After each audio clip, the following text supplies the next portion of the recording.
Hello बच्चों, आइए इस प्रश्न को पढ़ते हैं। पृथ्वी के तल पर गुरुत्वीय त्वरण 10 मीटर प्रति सेकंड का वर्ग है।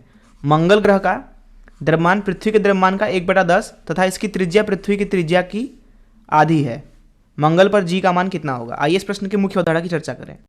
मुख्य अवधारणा देखिए, जो सारे ग्रह हैं उनको हम गणना के लिए एक ठोस गोला मानते हैं। मान लीजिए हमारे पास में एक ठोस गोला है कुछ इस तरीके से, यह ग्रह भी हो सकता है। तो इस ठोस गोले का जो द्रव्यमान है मान लेते हैं m है, इसकी त्रिज्या r है। इस अवस्था में ये मान लेते हैं इसका केंद्र है।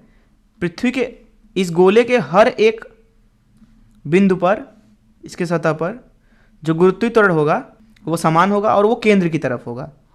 उसका मान यहाँ पे अगर लिखें तो उसका मान लिखा जाता है g बराबर gm भागे r के वर्ग के बराबर। तो इस मुख्य अवधारणा का इस्तेमाल करके चलिए प्रश्न को हल करते हैं। यहाँ पे बात की जा रही है पृथ्वी और मंगल ग्रह की। मान लेते हैं ये मंगल ग्रह है और ये हमारी पृथ्वी है। इनका केंद्र मान लेते हैं।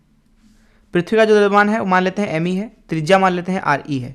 प्रश्न में बोला जा रहा है कि मंगल ग्रह का द्रव्यमान पृथ्वी के द्रव्यमान का 1/10 है, अर्थात मंगल ग्रह का जो द्रव्यमान है वो है me भागे 10 और त्रिज्या बोला जा रहा है कि पृथ्वी की त्रिज्या की आधी है, अर्थात इसका त्रिज्या जो होगा मंगल ग्रह का वो r/2 है।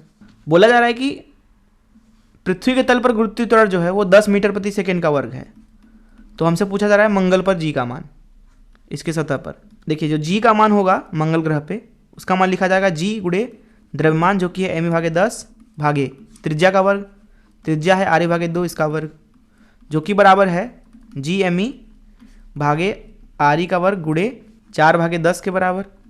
अब पृथ्वी की सतह पे अगर गुरुत्वीय त्वरण का मान लिखना चाहें, अर्थात 10 का मान, ये 10 दिया हुआ है ये, तो ये है जी me भागे re का वर्ग। इसका मतलब है कि इसका मान उठा के यहाँ पे हम g के मान में रख सकते हैं।